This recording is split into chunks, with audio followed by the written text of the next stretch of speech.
Welcome to episode 1 of the Shoot It Straight podcast. Hi, everybody. I'm Erika Wescott, but I also have Squat sitting here with me for those that aren't on the YouTubes. I have a beautiful long-haired dachshund sitting in my lap and probably will for most of these episodes. Yes. This is how I live 90% of my life with What's my the word dog, you Squat. use? What are you guys? You have a symbiotic relationship. Symbiotic. They cannot live without each We literally other. have to we literally cannot survive one without the other. It's like the moss on the rock or the barnacle on the rock Yes. or whatever. That's like what That Squat is and him. I are. Yeah. Yep. So Squat was my first love, and then I guess you were in there too, but But he came after me, so that's rude. So why is his name Squat? Why did we name him Squat? Well, it's funny because I don't even remember who thought of Squat. I know we had a list. We were writing a list of names. We were sitting in our house in Austin, the first house that we had in Austin, writing a list of names. Do you remember that in the living room? No, I don't actually. Yeah, so Squat's name was Mufasa when we got him, and he Yes. just isn't a Mufasa. I don't really think any dachshund is. Mm-hmm.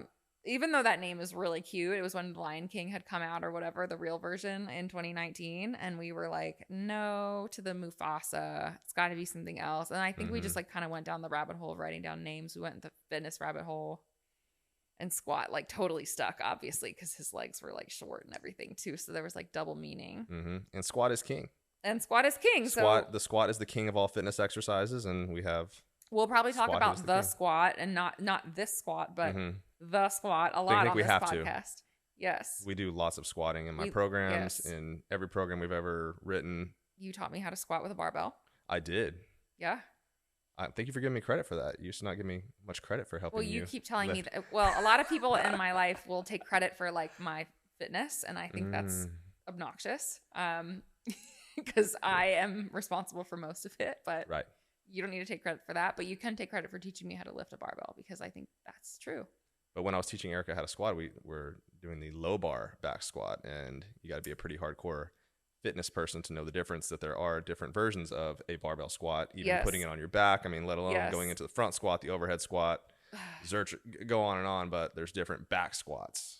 It's wild to think about that. I still feel new. I really still feel new. I've been lifting the barbell now for 5 full years, consistently, literally. And by consistently, I just mean every single week for 5 years. But 5 years really isn't that long if you think about it. But I've made a lot of progress thanks to you, but also thanks to just to you and putting in the work. To me, putting in the work. Yeah. So 5 years doing that. Tell us about Erika before the barbell back squat and before you met me and now. Yeah, so I grew up in Maryland, born and raised in a small town, made my way to Washington, D.C., where I spent the greater part of my adult life. Was in the accounting and finance world professionally for a while, but then, entered the fitness industry and have been doing that ever since. I coach full-time now, nutrition coaching. I've been doing that for 4 years, working for myself, doing one-on-one nutrition coaching. So I take a holistic approach with my clients, lifestyle, mindset, macro-based approach, which we'll talk about. But really it's a little more than just giving people, ideas of things to eat. I take things from a very holistic perspective. And I think that my background in the finance, in the accounting, in the corporate world actually translates a lot to my clients because I have a lot of different odd jobs that I'm sure we'll talk about. But I've been in a lot of people's shoes in terms of where they're at. And I think that's the sort of flavor that I add to my coaching and to my clients, and just kind of being relatable and helping them sort of get through that whole just lifestyle change, if you will. So yeah, you and I met in 2018 in Washington, D.C. And then we've since traveled / lived. I'd heard about you before that. You had a very big reputation at this gym we were both members at. It was like the mighty Erika Elko. That was your viewpoint. No, that's what other people said about you. I'd never met you before. It's just because I'm loud. And they were like, if you go do this competition, we were at this gym. I'll give a shout out. It's Elevate Interval Fitness. That's where we met in Washington, D.C. And they would do these challenges on the weekends and things like that. And it wasn't, if Erika wasn't there, it was the winner actually the winner. No offense to the girls who won, because you guys are also badass, but There were some badass people. There were some badass people, and still are, right? And they're competing like this week, so like they're awesome. But yeah, it's like the aura of like Erika Elko is this super badass. I feel very retired right now from all of that. Even though it's been like a year, it's been an actual like the anniversary of my last High Rocks was a year ago of doing it was already that long the ago? American. What was it? American Championships in Chicago. So in Chicago, which I think I did top 8, top 7 or something last year. I right now probably couldn't run too much more than a couple miles. Fast. I bet you could if you wanted to. I could go out and run, but like it would be pretty slow. I really haven't been doing a lot of conditioning since we've been here in Tulsa. But anyway, yeah, I did a lot of competition in my 20s. I took fitness pretty seriously. I guess like I was pretty good at running, so I kept doing that. Took things like from, I can run like a pretty fast 5K to a 10K, and like, half marathon kind of became my race of choice. Very hard and fast and short compared to like longer distance marathons. Did 5 of those. Did a lot of that. Then got into triathlon, Ironman. Like literally was like the endurance. You're just your typical endurance junkie, I guess. Was obsessed with it. That's what I did like every single weekend, whether it was training or traveling to compete, whatever. And I had a lot of fun with it. I learned a lot. I got to travel and do that all the time. Like I really just like my 20s, I like lived my best life truly with all of that stuff. We met when you were like 29. And when I was 29, I feel like I was like slowing down. I had a lot of health stuff go on the year before I met you. Literally the year before I met you was not a good health year for me. And it was also a perspective shift for me. That year I have Crohn's. I've had it since I was 11, and I slowed down a lot because I had to, and it was like a really rude identity crisis, rude awakening moment for me. And I think everybody I think goes through that, or a lot of people do in a different way, whether it's you're going through a divorce, or you've lost a job that you thought was guaranteed, or whatever. People have like these experiences that really like shake them, and this one was mine, where I thought like I was invincible literally up until I was like 27, 28 years old, and then I was like, oh, actually I'm not immortal. Cool. I actually can like really bad things can happen to me, and health is everything. Right. Shed a lot of friends that year, not because I was sick, but because like I just got really clear on like what mattered the most, I guess. And so anyway, then when you and I met, it was like I kind of felt like a new version of me was created in some ways. Like there was definitely a still fiery version of me in there that will always exist and never go away. But then there was also a person in there that was like, I actually want to like slow down. I actually want to be open to like having a relationship. I actually want to like be close with somebody. Maybe. I was that lucky guy. Yeah, well, I started to date a bunch of other people like all at once. Oh, yes. But then it happened like so that didn't last very long. Like everything happened like so quickly when I met you, and then that was like kind of it. We had a really fun summer. We spent literally like every single day together for months on end. You would text me things like "Good morning." I was a sweet guy. You were a sweet guy when I was turning it on. Yeah. But you did. Yeah. Now it's like, did you drink all the coffee? Anyway, there is no good morning. It's like, is there any coffee left? Fast forward, we've been together for 5 years this April-ish. Like we've known each other, I should say, for 5 years, like now this month, which is kind of, again, that's really crazy. But yeah, we've lived all over the country together. We've been in Austin. We've been in Florida. We'll talk all about that. But now we're here in Tulsa, Oklahoma, married. And so, yeah, that's my hometown. In your hometown. Tell us about your hometown and your life. Yeah, so we are recording this podcast in Tulsa, Oklahoma. Yeah. I was born and raised here. Lived here all the way until 2015 from birth. Attended Oklahoma State University, which you are excited to go see some football games. Oh, Oklahoma State. There you go. Good. Got to get the state in there. Go Pokes. Exactly. Grew up, started lifting weights. So I guess that's when I could say like my weight, since this is a fitness podcast, that's when like my fitness life started. I was about 14 years old, took some weightlifting classes. That was like, I guess it was weightlifting class in high school. It was like in 9th grade. It was really cool, like in a dungeon gym. Well, you went to a really cool, like big high school. Yeah, which is like the thing around here. Every high school is big around here. I mean, we're out in Catoosa, but I mean, Union, Jinx, Bixby, they're all huge. Yeah. Like that was just the thing. So I didn't really know any different than, that there's people like you that, graduated with like 80 people, and I graduated with like 900. 200 people. Okay, 200. Okay. But but still a lot smaller than your a school. little bit smaller. But so I started lifting weights. I mean, I'm 36. That was like 22 years ago. I started lifting weights, and you know, I was pre like cell phones, internet. I mean, I think that stuff was around, obviously, but like, you know, not like it is now where you can just find anything you want. So I remember going to stores and getting muscle and fitness magazines. I used to think, you know, the fittest person in the world was like Jay Cutler, who was like a big old bodybuilder. I was like, that is what fitness looks like, you know. And now I realize that, you know, those guys aren't super healthy and they're jacked up on steroids. But that's what I thought fitness was. So I would like rip out one of those muscle and fitness magazines, and those would be the workouts I would do. And we would take those into the gym, and the coach would yell at us, like tell us not to do those. We would do it anyways. That's where I really started learning to lift weights. Then I went into, you know, in my job in high school, I worked at a sporting goods store. But then after that, I wanted to make some more money. So I started waiting tables at Olive Garden. And I thought that was great money, you know, instead of making minimum wage back then. I think it was like $5.15 or $5.55 an hour or something.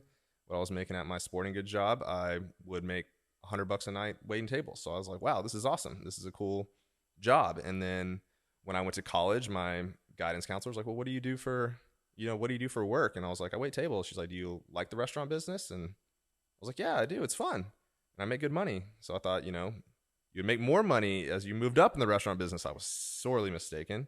But that's how I got. So then I got, is it a guidance counselor? What is it that you go? Is that right? Okay. Yeah. But yeah, so then like I went to school for hospitality and worked in the restaurant business, and all the while I still lifted weights. I would train some of my buddies or whatever. We'd go into the gym and things like that. But you know, that I never realized that personal training was like an actual career. You know, now later on I became a fitness manager, and I hired guys that had, you know, kinesiology degrees and exercise science and things like that, and they really knew their stuff. And I don't remember that being a thing. And the gym I used to go to, there wasn't a personal trainer in there. There was just big guys in there, and they would teach me some stuff, which was really cool. But you know, I never thought that fitness would be a career. And then I was at a Gold's Gym here in town, working out one day, and the fitness manager walked up to me. He's like, hey man, would you like to be a personal trainer? And I was like, absolutely. That'd be awesome. I'm so tired of working in the restaurants. Making your $100 a night in cash. Well, at that point I was a manager, right? So I went to school for it. I got out. I was a manager. Then I was a general manager of a restaurant, a sushi restaurant here in Oklahoma, which they have great sushi. Just because we're in Oklahoma doesn't mean the fish is not delicious and fresh. It is good. It is very good. Yokozuna. Yokozuna, 91st and Yale. Anyways, so yeah, you know, luckily that job, they gave me a little bit more leeway than the one I had previously. I was working like 60 hours a week plus, making not very good money. And that's just not the lifestyle I wanted to live. So I started training people at Gold's Gym before and after work. So I'd go in at like 5 o'clock in the morning. My shift started at 9. This was a really good restaurant. You got off at 4 o'clock, which is pretty unheard of in the restaurant business. Usually you would work from 9 to like 8 p.m. or something like that. So it was a pretty good deal. I was able to, you know, start my personal training career. You know, and that was about 10 years ago. I started doing this professionally. A little over 10 years, but you know, I've been training people, you know, not at a gym for a long time. So when I moved to Washington, DC in 2015, I transferred with the Gold's Gym and just got into fitness as my only job. And that's where things started to evolve, right? Because, you know, once you do something full time, it's way different than doing something part time. So I started to learn a lot more. I was in it all day long, working with all sorts of people. I mean, mainly this was in Washington, D.C., so a lot of these people like worked for the government. So they would come in and train like early in the morning. Then you would have a long break, train in the afternoon, long break again, and then train them in the evening. So that was a grind. That was like right by the Capitol. Well, yeah, and this is before flex schedules. Like even now, like the last couple of years, we've both seen how like just training schedules can be really different. People can train now, but at all hours of the day, a lot more than they used to. You know, DC again is more specific, very like 8 to 3 or 8 to 4 or 7 to 3 or whatever. But yeah, you would basically normally, before Zoom existed or we used that for working out, you would get up at 4:30 in the morning to get your 3 sessions in the morning. Take a long break. Maybe you'd work out. Maybe have a lunch workout. Maybe not. Or a lunch client. Maybe have time to work out yourself at 2 p.m. but also be exhausted. And then you crush the 5, 6, 7 p.m. grind or whatever and do it all over again. 6 days a week. So Yeah. I knew that wasn't super sustainable, and like I knew like I had other skills that would translate over into like fitness management, right? Because I had spent all these years as a restaurant manager, and now I just needed to combine like my manager skills with my fitness skills, and fitness manager was the next like step. And so I worked for a different company, Washington Sports Clubs. It was actually in Silver Spring, Maryland, just right outside of Washington D.C. Just a little, is it a suburb? Just it's not a suburb. It's just right out. It's Silver Springs outside Yeah, of it's just DC. right Yeah. outside of DC. Yeah. Fitness manager there. Then that's just where I really started to learn even more about fitness. That was in I think like 2016 is when I started working there, and then I quickly started actually training a guy who was a golfer. And I went. So the National Academy of Sports Medicine is a personal training certification. A lot of people get it. It's like one of your basic personal trainer certifications. And they had a golf fitness class, or the golf fitness specialist is what they called it. And I downloaded that course. I took it, and I learned their version of what I thought golf fitness was. And I started dabbling in it a little bit, but I didn't like do it full time like I do now. So then for the next several years, we moved around, just kept training. And then, like right before the pandemic hit, is when I started diving into golf. We moved to Austin, Texas. So I started playing more golf, and started, really wanting to get into just doing golf. And, then it just kept growing from there. I met a few guys who were instructors. They introduced me to their clients. I got certified through TPI. I was on TPI's website. So some people found me there. So it just kept growing and growing each year. And then, I got a job at a country club. And then I got a job down at Joey D Golf in Jupiter, Florida. And the golf fitness business has just boomed. It's been so much fun. I used to train people. They really just had, one goal in mind. It was to look good, maybe feel good, but it was pretty much to look good. Lose weight was the number one priority for most people. And for golfers, it's to play well. So that's what I really love about what I do now is I'm helping athletes perform better, and athletes in the sport of golf. So